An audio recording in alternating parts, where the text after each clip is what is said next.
Hello. Thank you all for being here. Thanks to the staff, especially Juno and Matthew, for all the help with this setup. Special thanks to Aaron Smith, my co-founder at Building Better Games. He created this accountability model with me, and to Jenna Spangler, who guided me through the GDC submission process to make this possible. I would not be here talking to you, honestly, if it wasn't for them. Quick reminder, silence things with the potential to beep. Okay, my name is Benjamin Carcich. I am a former Army captain and then game producer. I started Building Better Games with Aaron Smith 4 years ago so we could help leaders in game dev build better games, at least partially because we love playing great games and wanted to do more of that. Today I want to talk about accountability. Accountability is a word I've heard tossed around quite a bit, both in the military and in game dev. The usual scenarios are as follows. I hear something like, I wish people were more accountable, or I wish there was more accountability around here. Another one comes up a lot. Why does no one take accountability anymore? And usually after something goes wrong, who's accountable for this? In all of these scenarios, there's an underlying idea that accountability is something we want more of and don't have. In nearly all situations where accountability is being brought up, it's because something has gone wrong. Also, in nearly all of these situations, accountability is poorly understood and seems linked to blame and punishment. When accountability is seen primarily as the potential to be blamed and punished after something has gone wrong, I'll admit my lack of surprise at how uncommon it seems to be. So people don't know what they mean sometimes when they say accountability too, and that's another part that can be confusing with this. Often people think of accountability and ownership and responsibility, even culpability. All of these might be the same thing depending on where it's heard. To avoid us being confused, I'm going to state what I think accountability is. Agree or disagree, this is what I mean by accountability in the context of this talk. I view accountability as having two parties involved. One is the person who will be holding accountability or holding someone to account, and the second is someone who is being held to account. The person or group holding accountability needs to have the resources to create consequences for whatever happens and must have expectations of what they want to see. The person or group being held to account needs to not do too much, actually, and this will cause some problems down the road, which we'll get to. The ability of one party to create consequences and have expectations over another party is all that's needed for a very basic and toxic accountability to exist. Said another way, accountability involves judging or evaluating someone or a group and establishing consequences based on their actions, behavior, or outcomes. Regardless of fairness, knowledge, or evaluator identity, meaningful consequences hold individuals or groups accountable. I want to deconflict accountability from responsibility here. Those are the two I most often see confused. They are similar, but they're not the same thing. The biggest difference between the two, accountability is external. Someone else holds you accountable. Responsibility is internal. You take on and then feel responsible for something. Practically, I can hold someone accountable through consequences based on my expectations, but I can't force them to be responsible. They can always refuse to care about my expectations and consequences. If you want more info on responsibility, I recommend checking out Christopher Avery's work on the subject. He wrote a book called The Responsibility Process. It's worth a look. For this talk, we're going to be focusing on accountability. So a couple of anti-patterns emerge whenever accountability comes up. I kind of referenced a few of them earlier. Let's talk about those. First, we have this idea I've already mentioned, that accountability is directly connected to negative consequences. When this version is all you know, accountability means knowing who to blame or who to punish. In systems where this is true, the motivation to set up accountability is near zero. The only thing I do by being accountable or holding others accountable is blame and punish. Since most people don't like to be blamed or punished, or blame and punish others, either out of kindness or because if I'm doing it to someone else might do it to me too. It's just not going to be something anyone prioritizes. This view does appropriately attach consequences to accountability, but only negative ones. It ignores all positive consequences, like giving someone credit for doing a great job or rewarding someone because they achieved what was needed. A quick story on the idea of negative consequences. I remember a large business unit of an org I was working with, hundreds of people. They were struggling to produce value that would help the rest of the company and the audience. It was incredibly expensive and disappointing and went on for a long time. But how did no one pull the plug or look into it? Well, every year or so, sometimes even months, it seemed like the senior leaders found someone who was accountable for the failures and fired that person. I'm not going to go into the details, but I am highly doubtful that they were practicing healthy accountability. It seemed more as though a scapegoat was needed, declared accountable, and then fired. I don't doubt that some of you have seen similar situations. Accountability in this case had purely negative consequences, and it led to a large part of an org where everyone ran from accountability as fast as they could and hoped it didn't catch them. I want you to raise your hand if you've heard of accountability operating with this anti-pattern, where basically the only thing that happens if accountability is present is negative consequences. Just raise your hand. Okay, yeah, decent number of hands there. Raise your hand if you've seen accountability operating this way at a place you've worked personally. Okay. Now raise your hand if you've experienced accountability operating this way. Accountability has pure negative consequences. Still a decent number of hands. Okay, so you guys are familiar with this anti-pattern. The TLDR of it, if accountability just means that something nobody wants to happen happens, don't be surprised when that thing doesn't exist. Second anti-pattern that is super common. We claim we want accountability, but we don't tell anyone what they are accountable for. It seems we care about accountability, but in reality, everyone is left in the dark about what it means to be successful or fail. And if that's unclear, then accountability will be at best useless, and at worst, it might end up toxic, as I mentioned earlier. If you want effective accountability, you have to tell people what they are accountable for. Here's two contrasting stories from my own experience as a game producer at Riot, working on League of Legends. Story number one. I'd been hired by Riot. I'd already shifted managers once. I was working really hard, but I didn't know much about game dev at the time. I kept asking the leaders around me, including my manager, how I was doing. They kept saying things like fine, or good, or solid, whatever else means generically okay/competent without any details. It was terrifying. I felt I couldn't get a clear answer. Where was I failing to meet expectations? Where was I overdoing it? What could I do better? I admit that some of this was probably my own insecurity. Perhaps no answer would have satisfied me, but the vagueness of their answers certainly wasn't helping. It seemed like my entire job was to do a good job, and I had to figure out the rest. For someone who had never been a game producer before, this led to a lot of fear and anxiety.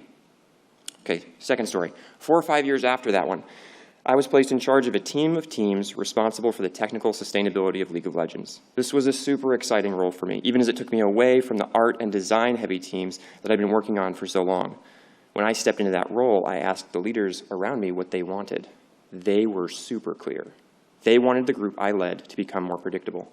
The work from the team was great, the people seemed solid, there was good product thinking and alignment to the bigger league vision, but everything seemed to be unpredictable, and as we know, unpredictable usually means late.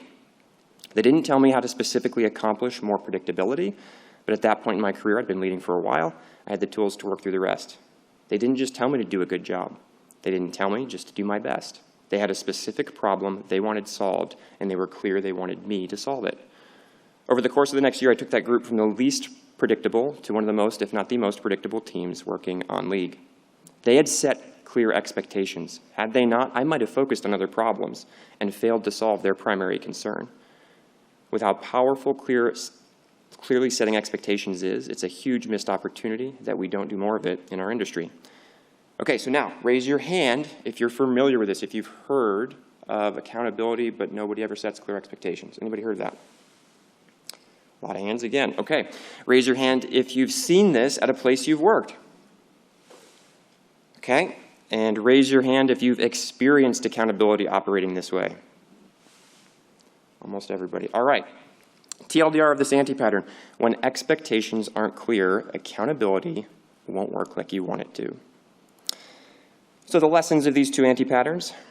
For the first, rewarding and praising people for succeeding is as important as punishing and rebuking people for failing if you want to create real and effective accountability. Both are a part of what good looks like. For the second, expectations must be communicated.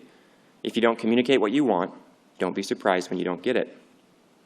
All right, we've covered what accountability is and is not, and looked at some of the biggest anti-patterns that I think pop up around it. It's time for the model. So 4 steps to healthy accountability. There you have it. Number 1, set expectations. Number 2, negotiate. Number 3, commit. And number 4, hold accountability. Well, I guess I finished early. Any questions? Just kidding. If you've already learned anything about me, it's that in any given scenario, I've probably got more to say. If you haven't learned that yet, you're about to. So let's start with setting expectations. First step. Setting expectations is the clear communication of what you want to be done. It could be specific tasks. It could be ownership of some aspect of a product. It could be improving something, like predictability from the story I told earlier. If you're someone leading something or have some type of oversight as a stakeholder or manager or whatever, you should have expectations of the people or things you have oversight of. The setting expectations step is just the articulation of those expectations. This first step fights clearly back against the second anti-pattern of never communicating what you want by actually communicating what you want. It also gets people who perhaps haven't thought clearly about what their expectations are to think about it. I honestly think that's one of the biggest reasons the second anti-pattern exists. It's not anything malicious. It's just busy people not putting time into thinking about what the heck they'd want out of the teams, group, or people they lead. It gets lost in the busyness of work. And I'm going to go meta for a second. One of the reasons there is so much work to get lost in is because no one has told them what is expected of them either. So they are, like so many of us, trying to do everything at once. So what happens if you don't set expectations when you skip this? Well, the first outcome is the chance you get what you want from the people you lead or manage goes way down. Second, those you lead or manage are likely to be a bit confused about what's important, feel some anxiety about their own performance, and generally have an emotional burden to carry around. And third, when you attempt to hold the people you lead or manage accountable, it is likely to feel surprising, random, and unfair. I remember a story with someone I'd worked with. I was no longer with the company. They'd quit recently, and I was really surprised. They were incredibly hardworking and had seemed very passionate about the space. They explained why. For the last half a year or so, they'd absolutely crushed it, doing all kinds of work for the role they were in. They were in discipline development, and they'd built out training, expectations for roles, a ton of other work. It went really well. They were feeling like forward progress could be made in an area that had felt blocked for years at that company. They went to their performance review excited. You already kind of know what happened, huh? Their manager gave them pretty average marks. The person I'd worked with asked why they felt that way, and the manager explained that some big things hadn't been accomplished. When the person pushed back saying all that they had done, the manager said something like, "Oh, yeah, that was good, but it wasn't what was most important. Nice that you did that stuff, though." So one of the harder workers I've ever encountered in the product space didn't even realize they were working on something their manager considered a nice-to-have or bonus, and that they were not accomplishing what their manager felt was the most important work to do. Expectations had not been set. The result was a great employee leaving the company, pretty frustrated and feeling set up or even betrayed by poor leadership. A couple of more advanced notes on setting expectations. So the first, setting expectation can also include what is not expected. It is a prioritization of what matters most. This will fight the idea that all the work that could possibly be done should be done. There is nothing down that path but burnout, crunch, and despair. In focusing on what you want done, you are saying there are other things that don't need to be. Second note, setting expectations is ideally done by both the person being held accountable and the person being held to account. And the person holding accountability. Why do we not just care what the boss thinks, though? Well, your manager may have a good handle on what you're doing, but they don't see everything that you do. You may have realized things that need to be done that are outside of your manager's visibility. If so, thinking about what expectations you believe the company, team, or boss should have of you is a really useful tool. Okay, setting expectations. This is about articulating the vague internal thoughts both people have about what the future might look like. It's about being able to state what you want and when, so someone can act on that desire or fail to. Setting expectations is the second most common part of the four-step model, and I think it's not common at all. Once you've set expectations, you move on to the next step, negotiate. Negotiate is, well, we didn't really get really creative with these step names. It is what it sounds like. Negotiation is between the person holding accountability and the person who will be held to account. It's where we look at what we thought would be expected and start refining those expectations to match what's reasonable. My manager might expect me to get the team going 10 times faster. Many of my managers wanted that. That might not be a reasonable ask. During negotiation, I get to bring this up. Now, I'm not going to lie to you and tell you this is a meeting between peers. It's not. Accountability in a business context almost always implies hierarchy and a power differential. But that doesn't mean negotiation is pointless, unless you've got a really problematic person holding accountability. And if that's the case, attempting to negotiate will inform you of that problem so you can start looking elsewhere or find a new manager. I mentioned during set expectations that it works best if both people set expectations. If you did that, this is where it comes together. The two parties get to look at their different lists and see what matches and what doesn't. If you're a manager, you might realize that there's some incredibly important things that your direct report is doing you didn't know. If you're the direct report, you might realize you were, with the best of intentions, going to focus on things your manager doesn't care about. In both cases, this helps create clarity because negotiation is not just about exchanging lists, it's about aligning on a final set. This might take some time to work through, and the person who holds the other accountable, the boss or manager or leader, they will have the final say. But the goal is to reach a place where both parties feel good about the final set of goals and expectations. Skipping negotiation is really common. As mentioned, accountability typically involves hierarchy, and if you see the boss's job as to give work to the direct report, then once you set those expectations as the boss, you just tell the direct report the expectations and you're done. But not negotiating will lead to a few problems. First, as the boss, you don't get to see what your direct report thought was important and gain a better understanding of their situation. It's possible they're barely holding things together right now and you just completely overloaded them with a bunch more expectations. It's possible they are focused on the wrong things and it's a great time to teach them or share the vision and get aligned or whatever it is. You're going to miss that opportunity if you don't have this conversation. Second, you don't know how well they understand anything because you haven't had a conversation about it. While I feel like it's been said a lot in the modern world, I'm going to say it again. Sending someone an email, a list of items, or some text messages on Slack, heck, even a voice or video message on Slack, is not going to create the clarity you probably want and perhaps even expect. If clear communication is important, conversations are how you get there. There's just too many ways to misinterpret written messages, no matter how carefully you word them. This means that if you don't negotiate about the expectations, you are less likely to reveal the misunderstandings and more likely to be disappointed in either direction down the road. Third problem. If you don't negotiate, you remove agency, and in so doing, disempower your direct report. This is crucial and should impact what negotiation looks like. If negotiation is just a conversation to help us get clear on what the manager wants their direct report to do, that's not negotiation. It's just clear direction, which, don't get me wrong, is better than unclear direction, but we can do better. If you want people to become responsible all on their own, and you do, you have to let them impact, question, and challenge what you expect of them. It doesn't mean you have to compromise every time. It doesn't mean you can't hold boundaries regarding what matters most. It does mean if you never give them the ability to influence what's expected of them, they will become disheartened and lose energy and passion over time. Remember that story where my manager and others told me to create predictability? I challenged that. I have a bias against predictability being the most important thing. Yes, it matters, and I'm a producer. I know it matters, but I don't like it when it's like at the top of the list. I saw other issues on the team that I felt were more important to focus on, such as the development of the leaders and general support. And when I did, we got into a conversation/debate about why they were asking what they were asking. And was it just because we wanted pretty roadmaps to report up the chain, or was there something more? Well, it turned out there was something more. Because the team was doing foundational technical work on the league code base, having unreliable releases meant other teams that wanted to bank on when particular improvements or to tools or build systems would be made, and were using that to make their own plans, they had to do a ton of guesswork, and they often got blocked. The priority wasn't predictability because we liked nice burn-down charts. It was negatively impacting teams across the studio that we didn't have it. I still did invest time in what I thought was important around developing leaders, but after that negotiation, I put right at the top of my list predictability because I was able to understand why they wanted it. A couple more notes on negotiation. Number one, both parties don't have to have a set of expectations to bring to the table, though that does work best. But even if the manager or just the direct report brings expectations, you can use that as a starting point for the conversation to reach alignment.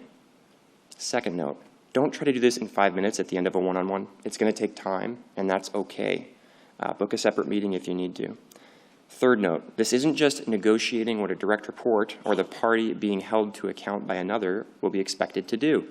Another piece of this is what and how much support the manager or party holding accountability will be providing. Let's talk about that for a second. So providing support. Look, managers are not just here, we're not just here to set expectations. We are here to provide support. If we have the power to create consequences, we also have the power to help our direct reports succeed through our organizational influence and relationships. That can look like a myriad of things. It may be backing your direct report up in a conversation with another senior leader. It may be helping them find a great mentor. It may be approving their purchase of a course that they need to grow their skills. It may be personally investing time to go over the most important deliverable you expect because they've told you in negotiation they don't know how to do that and need more guidance than your one-on-ones will provide. Whatever it means for a manager to provide support, that is also on the table in negotiation. If you want your direct report to move heaven and earth to get something done, but you aren't willing to talk to your boss to get them $300 a year to get a piece of software that's going to be a huge help, what are you doing? I'm not going to go deep into what good people management looks like. This is a talk about accountability. I will say that if you're doing a good job as a people manager, it means you are creating an environment and providing the help when needed for your direct reports to succeed. You are not responsible for their success. They are. but you should feel responsible for setting them up in a place where success is possible or even probable. All right, back to negotiation, step 2 here. Negotiation is where we bring our lists of expectations together and form one list we can agree on, as well as discussing support and sketching out possible consequences. It is the second most forgotten step in the process that I see out in the wild. So this leads into step 3, commit. So you've set expectations and shared them. You've negotiated a modified or perhaps entirely new set of expectations. Now it's time to clearly commit. The commit step is unique in that the person being held to account, rather than the one holding accountability, is primarily responsible for it. Only they can commit. To commit is to sign on the dotted line. It's to communicate to the person who will be holding accountability that, to the best of my ability, I will do these things, and if I don't, something went wrong. I'll also throw this out there. You don't technically have to have this step, but it's really helpful.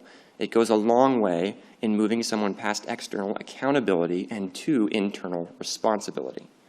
In some ways, it's the simplest step. It's the shortest. But I think it's also the hardest.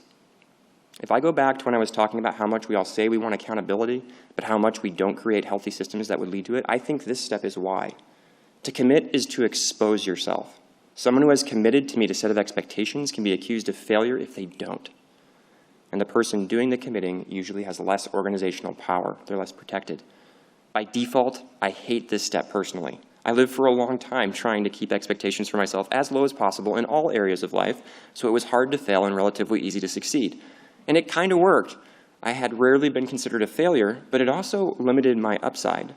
When I got more aggressive with what I'd take on, it forced me to grow my capability and expertise. I had to become better than I was, because the me of today, whatever I looked like, wouldn't solve the problems of today that I had. Committing is uncomfortable. And by the way, if you've ever been in toxic organizations where incredibly high performers can be given impossible expectations, are then expected to accept them, and then get burned at the stake for nearly inevitable failure, you can see why this is uncomfortable.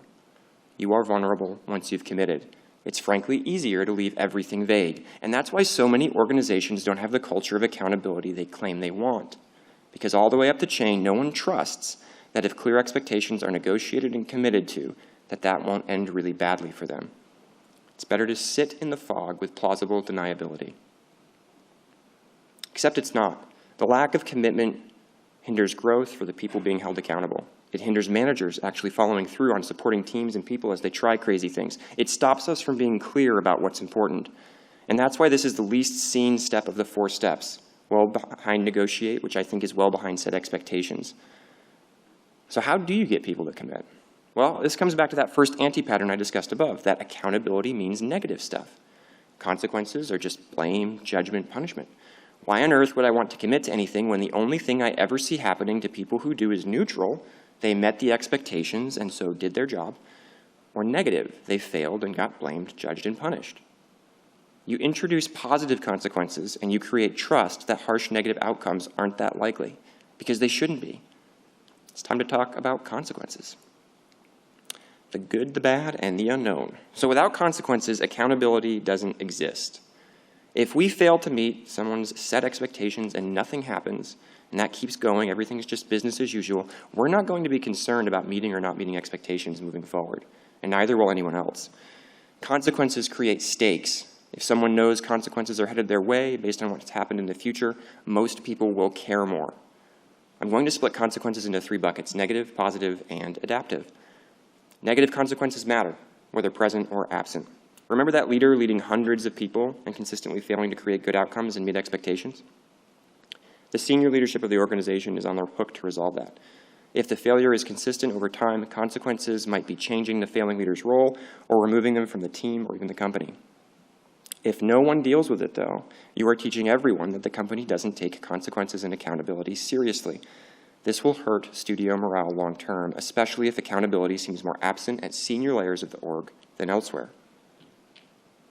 Negative consequences, you tend to see them in a couple different buckets. I've kind of mentioned them. There's punishment, there's blame, there's judgment. Sometimes I am appropriately to blame for something I've done wrong. Sometimes it is appropriate to punish someone and remove responsibilities, whatever that might be. And sometimes it's appropriate to have higher scrutiny on what they're doing based on how things have turned out. That's a part of being a manager and part of running a company as well. Okay, enough on negative consequences. I don't want to belabor it. Let's talk about positive consequences. As I've mentioned, these are too often absent. And I've talked about some of the reasons why, but there are more. If you agree to some type or scale of positive consequence, when the person you had expectations of meets the bar, you are now obligated to honor your agreement. If you don't have the power or agency to create positive consequences, this can put you in a real bind. For example, let's say you challenge a producer working on a team to deliver a key piece of value 3 months earlier than originally planned. It seems impossible, but the game needs that bit early, and so you told the producer they would get a promotion and a raise if they succeeded. Well, beating the odds, the producer did it. Only now you realize you never cleared anything with your boss, and you are limited to a 3% raise for average performance and a 5% raise for exceptional performance. Also, the company has put a freeze on production promotions as a cost-cutting measure. Whoops. Gosh, if I have positive consequences, I as a manager now need to handle the reality that if my people blow away my expectations, they should get them. Similar to negative consequences, this is much easier for managers to want to leave in the fog. Because what if my employee keeps overperforming for their role? Now I've got to keep convincing my boss and boss's boss that this person who is totally crushing it should be promoted. How annoying. Do you realize how backwards but common this thinking is? I had an experience once that was incredibly frustrating. I had a manager, was a super nice guy, great game dev, I think a great producer. He was pretty overwhelmed in the role and as a manager. At one point during a private feedback session, I basically told him the truth of how I felt. Without mincing words, I said, I feel like your job is to keep me doing as much work as possible, as cheaply as possible, for as long as possible, without me quitting. That was a hard conversation. To his credit, he didn't just fire me and attempt to blacklist me. Some might have, so I don't recommend you have that conversation if you feel the same way. But it sucked, and if you're there, it sucks. I felt like I was doing good work, I just wasn't getting rewarded. This is one reason why so many people prefer to hop companies instead of trying to get promoted where they are. It's easier to convince someone else that you are capable of more than to fight the system you currently sit within that without it ever being the intention ends up locking you in place. But when I had my first direct report, I got to experience this reality from the other side. She was amazing, just crushing it, brand new on a huge team, and she was just getting so much work done, it was mind-boggling. Hard worker, perhaps the best culture builder I've ever seen, and able to call out while simultaneously maintain a good relationship with the leaders around her. I loved how well she performed. It also stressed me out like crazy, because I knew that at least twice a year, she would be coming to me with her list of accomplishments, saying how she was doing, and being clear that she felt a raise or promotion was in order. And when I looked around at her peers and pay, the problem was she was right, which meant I had to go advocate for her again to a bunch of people that were kind of getting sick of my stories about how high her performance was. Again, do you see how backwards this is? Is it any wonder we struggle to retain the best talent when we treat them as if they are the lowest common denominator? We treat them as if they're average? Is it any wonder we don't like to think about positive consequences? Okay, let's talk about what positive consequences can look like. I think everyone here defaults to raises and promotions, and I just mentioned them a lot, so fair enough. But there's a lot more that can be a reward for a job well done. And to understand what motivates your direct report, you need to talk to them about what they want and value. Here are a few ways to positively reinforce people besides raises and promotions. 1, open up opportunities for them in an area they are interested in. Maybe they've always worked on tech teams, but really want to try to work in a more narrative space. 2, praise them publicly. That can mean a lot to people. 3, give them additional responsibilities that they are excited to take on. Don't skip the last part or they're just going to become frustrated. Give them more attention to help them improve faster. 5, bring them into leadership conversations that they wouldn't usually see. 6, ask and value their opinion about how the larger org should proceed. 7, give them more freedom and agency in their work. 8, give them management responsibility.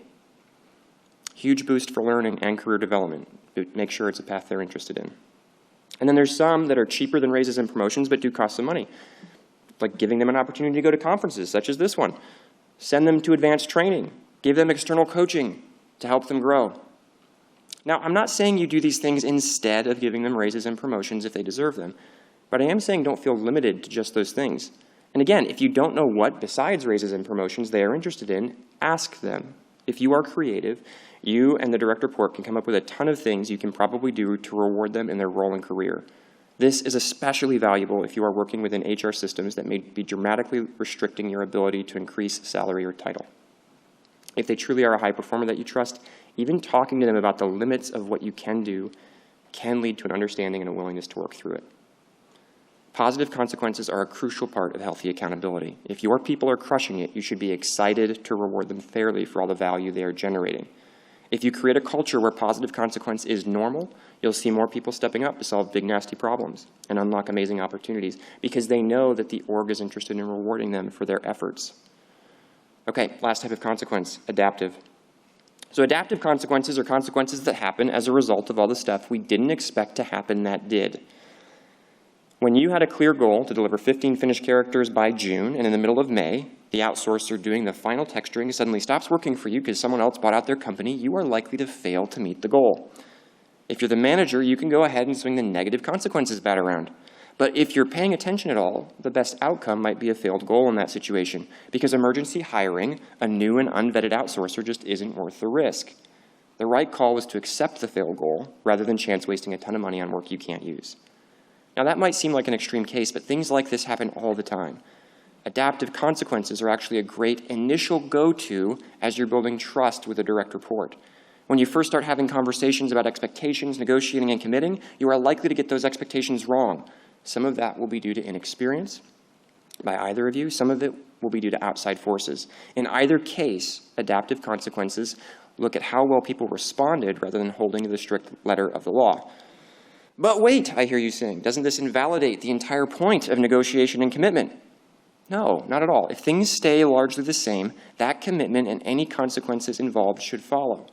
But let's face it, our plans are living plans. Our goals should be living goals.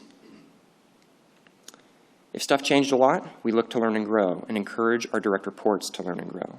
That's adaptive consequences. It's pointing out where learning should happen, what we could do differently, and how we want to respond better next time. A very influential boss I had in the military, then Major Chandler, once told me he didn't care if I failed the same mission twice. He cared if I failed it twice for the same reason. That was unacceptable. He was enforcing learning.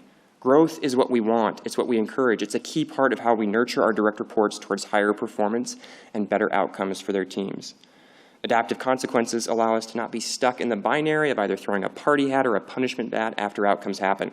They are about teaching and growing your people. By the way, even if there is no crazy black swan event that messed everything up, I still prefer to use adaptive consequences instead of negative consequences for the first few mistakes someone makes. It will build trust, and you'll get to see if your direct reports thrive or struggle when given feedback and an opportunity to improve. Okay, there you have it, consequences. Negative, positive, adaptive. Having all three on the table will help you create healthy accountability. Getting back to that commit stage. If the person you are holding accountable knows that positive and adaptive consequences are out there, not just negative ones, they will be more willing to commit. Once your direct report has committed, we're on to the final step of the process. Holding accountability. Okay, we've stated expectations. We've negotiated to align on a final set, and the person being held to account has committed to those expectations with an understanding that consequences, positive and negative, can happen. They also understand how they'll be supported on their way. Now it's time to hold accountability. This hold step is not about stopping anything, it's holding accountability, as in someone being held to account. This is where you enact the consequences based on what has happened versus the expectations that were set and agreed upon. I want to call this out.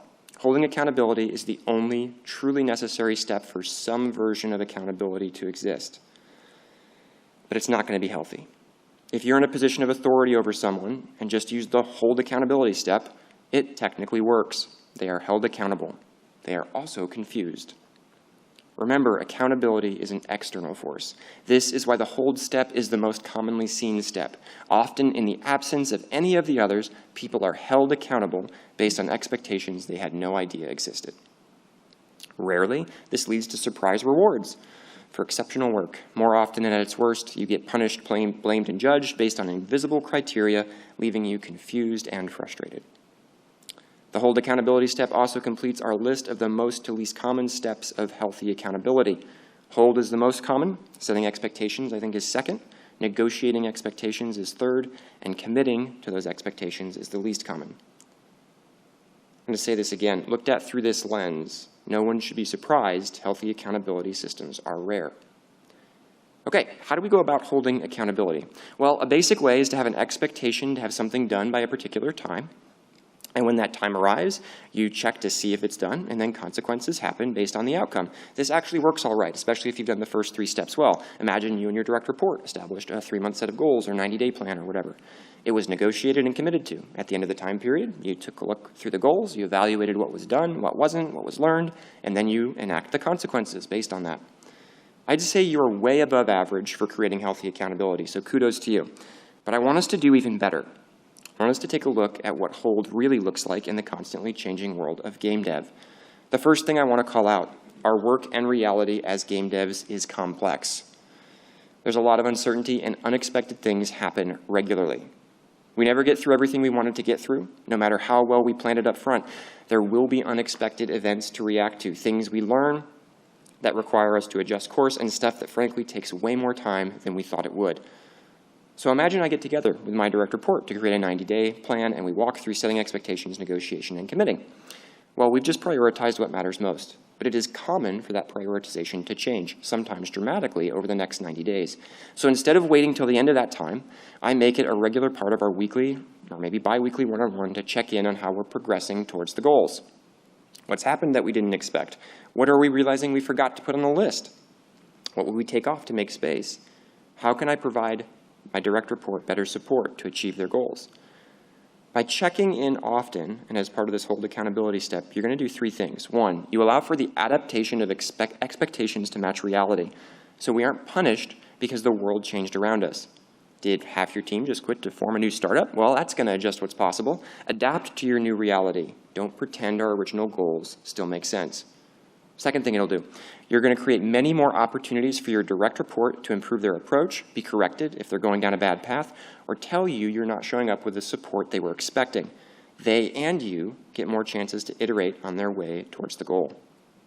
Third thing you do, you're going to build trust with your direct report.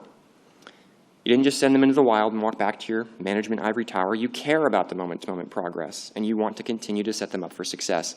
This means a lot to the people you're managing. If you don't believe me, ask them. Note that when I say checking in here, this isn't some status report where you go through the goals and they yell out green or red for each item and then you give them a score and walk away. This is a continued conversation about how the expectations are or are not being realized. It's unbelievably valuable. Seriously, if one of your direct reports knew that one of their goals that you were relying on them to get done had just become impossible, would you want to know now or at the deadline? So the hold step actually becomes this ongoing conversation. This also means that when you do meet the deadline, it's not surprising to either of you, both in terms of what actually results and what the consequences will be.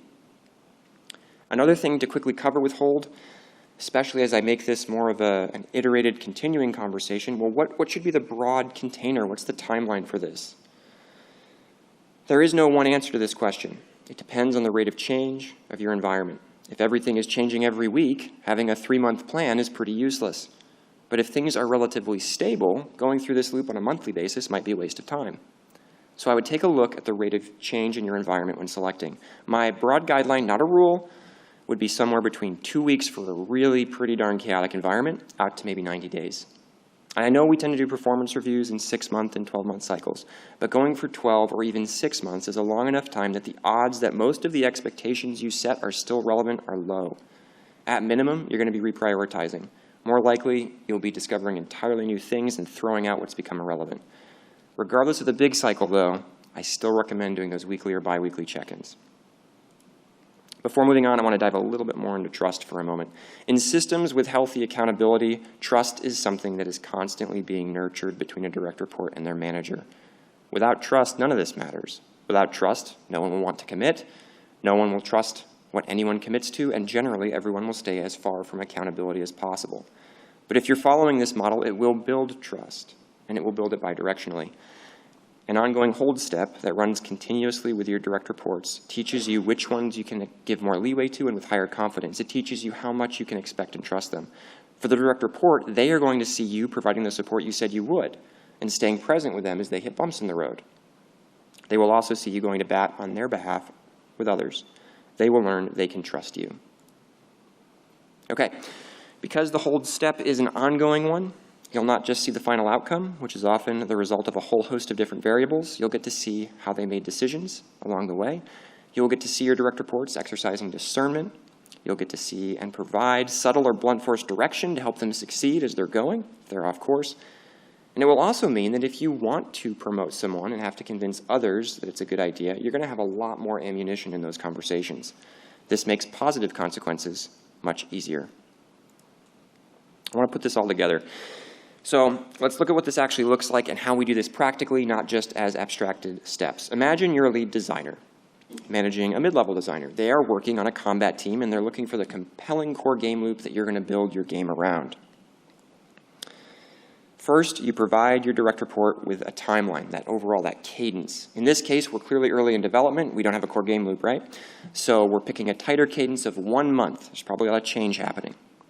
Second, you ask them to create a list of expectations to bring to your next one-on-one, where you'll kick off aligning on what you both hope they will achieve within that month. You also create your list of expectations. Third, you meet in the one-on-one and share lists. There will probably be some overlap. If you've worked together for a bit, it might be totally different if this is the first time. That's okay. Regardless, your job as the manager is to now lead the conversation, negotiating towards something you can both get behind. There are 3 categories you'll want filled out. 1, you want to both have a clear and prioritized list of what they will be attempting to accomplish. 2, you want to know what support they will be expecting of you and how you plan to pave the way for them to succeed. 3, as much as possible, you want to be clear about consequences. Do they expect a promotion if they succeed? And is that reasonable? If they fail, does that mean you'll need to step in more directly to make sure the game stays on track? Again, I lean towards adaptive consequences here early on. Focus on the learning, focus on the growth, and focus on praising good decision-making. By the way, if we're talking about a month, this should be a pretty short list. A month goes by fast in game dev. Fourth, you ask them to commit. If they're willing to do that, great. If not, ask about why and what would need to change. Renegotiate a bit. See if you can reach a compromise here, and at minimum, seek to understand their concerns. They don't have to commit. I mentioned that earlier, but it does make everything a lot easier. Many times they don't want to commit because, as I mentioned, commitment is scary, and they've seen it abused in the past. People pick up a lot of scars in our industry. Be willing to shoot low with your negotiated expectations first to build trust. Fifth, talk about how and when you'll be touching base with them about how things are going. If the time period you're evaluating is only a month long, I might go for weekly syncs. Sixth, follow through on having those ongoing hold accountability iterations. While I recommend a live conversation, even a quick but scheduled set of questions in Slack would be better than nothing. Here's 3 to get you thinking. 1, these are from the manager to the direct report. How confident are you feeling about meeting the goals? 2, what's taken more time or surprised you so far? 3, how can I, the manager, provide you, the direct report, better support to meet those goals? Be sure to ask that third one, some version of how you can help. Too many managers skip this step and fail to realize that the power differential in the relationship makes it hard for their direct report to ask. 7th, at the end of the month, run through what's happened. Set up the consequences, positive, adaptive, or negative, depending on what's happened. Then, repeat the cycle. Okay, what causes this model to fail? You've seen the steps. There are ways to mess this up. There are things that will hamstring it. There's a few things. So first, I want to talk about lack of transparency. If either party is not transparent, healthy accountability becomes really hard. If a direct report is concealing things or worried about talking about what's actually happening, it means we're not able to talk about what is real. This happened to me once as the direct report. I knew I was expected to get a content pipeline on track, and I also didn't want to fail. So I was constantly reporting optimistically about how things were going, when I was in fact underwater with bigger problems than I knew how to solve. My manager might have been able to help me, but I was so worried about people knowing that the problem was bigger than I was letting on and bigger than I could handle, I never said anything. When things didn't go as I'd optimistically hoped, I realized how unwise it was to not be fully transparent. It delayed me moving to a different project I really wanted to be on for probably 6 months. We've covered this extensively already, but on the other side, if you're the manager and you're not open about what's happening in the org, you're not talking to your direct report about what you see, that will blow up their efforts to meet expectations. I'm not saying you have to tell them everything you know. Some stuff is confidential, that's okay. But you should be providing them insight into how they're doing from your perspective and informing and helping them work through the big upcoming changes that will impact their work. You have better visibility of those than they do. Second, if trust isn't present, the system won't work. So first, transparency. Second thing is trust. I've just talked about this. I'm not going to belabor it. Trust is essential. Without it, neither party can rely on the other, and both end up suspicious and protecting themselves, which causes trust to get worse. If you've got trust problems that are bad, these 4 steps won't matter even if you execute them perfectly, because whatever is discussed isn't real. Very similar to transparency. Okay, so first transparency, second trust, third, the model will fail, but not immediately if either side fails to follow through. Actually, not either side, but mostly the manager, if the manager fails to follow through. If you do all the work to set expectations, negotiate the goals, support probable consequences, and then either party gets too busy or pretends none of that happened, accountability is going to break down. It's just going to be another process we did to check a box without any real meaningful long-term cultural change. Now, if the direct report fails to follow through, the system still functions overall and can be broadly healthy. It will probably lead to negative consequences at some point, and if that continues long enough, removal of the direct report that doesn't care about the expectations of the org and their boss. This is pretty rare, I think. Usually if this breaks down, it's because both parties abandoned it, or the boss got too busy to follow through on their commitments and actually continue the steps. So maintain transparency, build trust, and honor what's been committed to, and this is highly likely to work. Objections I get. All right, so from managers especially, all these wonderful ideas are great, but you know what? We are that organization. It's toxic, it's unhealthy, there's no good accountability here. Well, the great thing about this model, it's not dependent on anything outside of the relationship you have with the people you hold accountability for. Yes, I admit it is easier if the broad org understands and supports these efforts, but even if they don't, you can create a local space of healthy accountability. You have to be honest about where the limits of what you can do are. Again, imagine an environment where raises are locked by rigid rules or promotions aren't allowed, something like that. But this doesn't stop you from building a healthy system for your direct reports using this model. It just limits some of the consequences you have at your disposal. All the steps can work even if you never tell your boss or anyone else you are doing it. Nothing we've described requires organizational buy-in. And if you set this up and it helps you and your direct reports succeed, you might get asked how you did it, and then you might get to spread the value around. Okay, but what if you're the direct report? You think this model is great, but it's not up to you. Your manager and other senior leaders hold you accountable, and they don't know about the model or use it. This is a problem, but it's not actually as bad as you think. I want to do a thought experiment. Many of you are probably managers. If you're not, imagine you are. Now, I want you to raise your hands if you would be really upset to have one of your direct reports, 1, come talk to you to align on their expectations and goals, 2, negotiate what things are most important to you in the org, and 3, agree to provide you regular updates on how they are progressing towards those goals. So all those people would be really upset. Yeah? Nothing? All right, well, I personally would be thrilled. In my experience, most managers would be entirely not disappointed by this. It would help them. Even if I, as a manager, already did a great job of communicating expectations, having a direct report show the initiative to come and engage me in a conversation to create alignment. This is everything I'm trying to train them to do. I would be so excited. If you're a direct report and you want to use this method, suggest it. Worst thing that could happen is they say no. Even if it's rejected, my guess is the initiative will be appreciated. And if it is accepted, now you've shown that you value what they expect of you and that you are interested in fulfilling the needs of the broader org, not just doing whatever you want. There's very little downside. As we close up, I want to talk briefly about people management because there is a huge opportunity for healthy accountability to add value in the relationship between managers and their direct reports. Some of you may be frustrated with how management has failed you in the past or may be failing you now. I want to expose some numbers on management. According to some articles I found on the internet, so take this with a grain of salt, 85% of new managers do not get any training prior to becoming a manager. That's the vast majority. When I was a manager, I got some training on it, and I understood just how rare and valuable it was because it was years after I became a manager that I got trained, as well as many others. Out of curiosity, in this room, how many people became a manager before they received any training on it? Okay, so basically everybody. How many people have never been trained to be a manager, but are one? Still a decent number of hands. Okay, yeah. So even if those of us that did get trained at some point, can you vouch for the quality of the training? I certainly can't.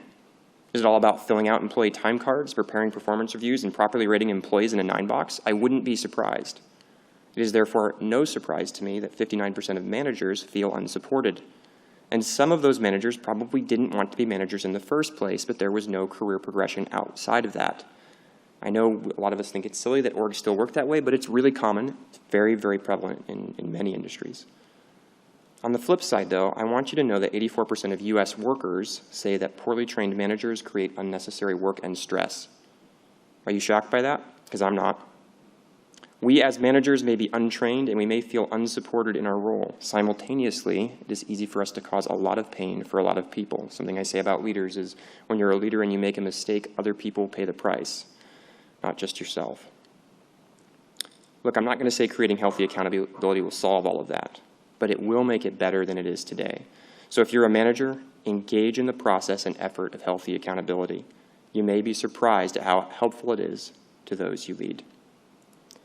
All right, that wraps us up. Thanks again for coming. I want to give a final thanks to my wife, Lara, who supports me in more ways than I could have imagined, and also God for all the opportunities and skills he's given me that I did not deserve. If you want to reach out, I'm happy to chat. You can contact me via email or the Building Better Games website, or feel free to hit me up on LinkedIn and let me know you saw this talk. Right before we go into Q&A, I've been told, make sure if you get the scorecard thing for this talk, fill that out. Let me know how I did. Let me know. Let GDC know about that as well. And so with that, we'll go to Q&A with our remaining 9 minutes.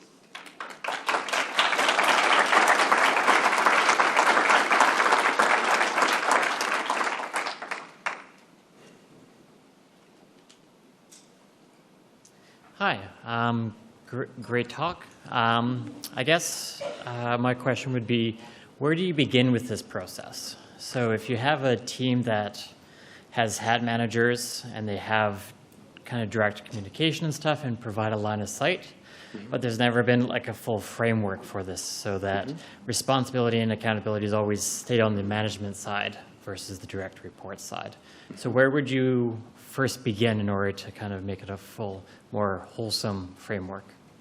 Are you the direct report or are you the manager in this case? Manager. Okay. So. Can you repeat the question? Oh, yeah. Let me see. How do you set this up in a system where, and correct me if I'm wrong, where this system hasn't existed and all of the responsibility for expectation setting has always just been on the manager? How do you set up this frame, this like a healthy accountability? So for me, and depending on how many people you manage, I might try it out with one. I might try it with all of them. I have a conversation and say, hey, I have a model I want to try to use. It involves these 4 steps. We're going to start with setting expectations, negotiating, committing, and then I'm going to hold accountability. And what I'm hoping we get out of this is an aligned set of the most important goals for you, and also an understanding of how I can support you and how we can create positive consequences and learn as you go forward how we can grow you. And from that point, you kind of, like the practical example I gave, where you just start that process. Say, okay, cool. So next time we have a one-on-one, set the time frame. Think about what that is. 90 days, a month, whatever makes sense in your context, and say, could you bring what you think you're supposed to be doing in the next month, or whatever, and then I'll bring what I think you're supposed to be doing, and we can have a conversation about that. The places where this would be hard, as I said, are where people have a lot of scars. So this has gone really badly for them in the past. And that's where I encourage managers initially to shoot low on what they actually, hold people to. Let people excel and reward them, and let them know that this is actually what I want to see. I want to see more of us. And that if you do take on very aggressive goals and you fail to meet them, it doesn't mean I'm going to punish you for that, because maybe they were really aggressive goals. And I'm really excited that you tried. And so again, things like adaptive consequences come into play rather than jumping to negative. Does that answer your question? Okay. Next question over here. Hi. Sorry if this is a bit long-winded, but no worries. I've known a lot of developers that struggled quite a bit to break into the industry. As we know, it's very competitive. And when they finally get here, for them, the negotiation step seems to be the one that's most out of reach. For example, I've had colleagues that are on work visas, and they are stuck in the position that you mentioned, which is working as hard as possible for as low as pay as possible without quitting. Right. They're kind of just there.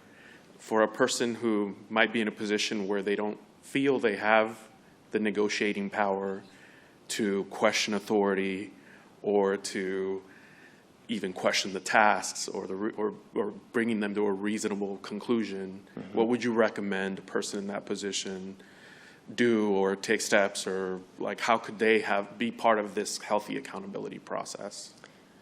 And this one is from the perspective of the direct report? Correct. Okay. So the question is, if you were a junior person who's just joined the industry and there may be outside constraints making it very difficult for you to challenge your manager, how would you go about trying to create a system for healthy accountability, sort of from the bottom up? I would think about what expectations you want, and then I would think about the 4-step model here, and I would suggest it and bring your expectations with you to your manager.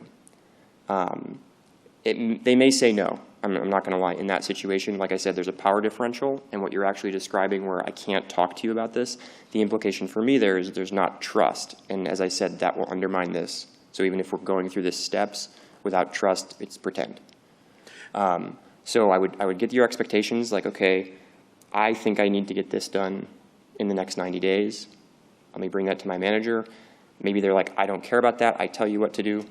Okay, guess what? You're probably not going to have trouble setting up this model, right, in that environment. They may be like, hey, your list is awesome. I'm going to make some modifications to it. Well, great. You just started on step 1 and step 2. And so talking to them about it, just introducing it, if you have enough trust to do that, you can see how they respond. I urge caution, right, because you can get burned. I had that conversation, and I don't recommend other people have that conversation that you alluded to. That guy didn't punish me for what I said to him, and I know that there are people that would have. Like if I'd said that, if I'd had that conversation with someone in the military, it would not have gone well.